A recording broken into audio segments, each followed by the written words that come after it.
মহানবী সাল্লাল্লাহু আলাইহি ওয়াসাল্লাম জীবনে অনেক দোয়া পাঠ করেছেন, আমাদেরকে শিক্ষা দিয়েছেন। সব দোয়া পাঠ করা, সব দোয়া মুখস্থ করা কোনো মানুষের পক্ষে সম্ভব না। আল্লাহ রসুল যত ভাবে মঙ্গল কামনা করেছেন, কল্যাণ কামনা করেছেন, এইভাবে কোনো মানুষের পক্ষে কল্যাণ কামনা করা, মঙ্গল কামনা করা সম্ভব নয়। সাহাবায়ে কেরাম বললেন, রাসূলুল্লাহ, আমরা তো আপনার মতো করে দোয়া পাঠ করতে পারি না বা কখনো পারবো না, তাহলে আমাদের কি হবে? আমাদের কি হবে? আমরা যেন এমন কোন দোয়া আছে কি যে সকল দোয়ার মন মানে মানে সামিল করে ফেলবে? মহানবী সাল্লাল্লাহু আলাইহি ওয়াসাল্লাম একটা দোয়া পাঠ করতেন, সকাল সন্ধ্যায় পাঠ করতেন, মাঝে মাঝে পাঠ করতেন।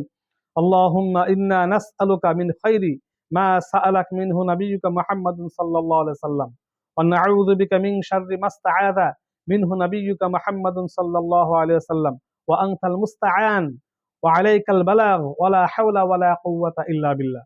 কোন ব্যক্তি যদি এই দোয়াটি পাঠ করে মোনাজাতের আগে পরে যে কোনো সময়, আল্লাহুম্মা ইন্না নাসআলুকা মিন খাইরি মা সাআলাকা মিনহু নাবিয়্যুকা মুহাম্মাদ সাল্লাল্লাহু আলাইহি ওয়াসাল্লাম ওয়া নাউযু বিকা মিন শাররি মা ইসতাআযা মিনহু নাবিয়্যুকা মুহাম্মাদ সাল্লাল্লাহু আলাইহি ওয়াসাল্লাম ওয়া আনতাল মুস্তাআন ওয়া আলাইকাল বালাগ ওয়া লা হাওলা ওয়া লা কুওয়াতা ইল্লা বিল্লাহ। তাহলে আল্লাহ রাসূল যত দোয়া পাঠ করেছেন, আল্লাহ রাসূল আল্লাহর কাছে যত কল্যাণের জন্য দোয়া করেছেন, সমস্ত দোয়া পাঠের সওয়াব এবং কল্যাণ মানকার দোয়ার সওয়াব সে অর্জন করতে পারবে খুব সহজেই।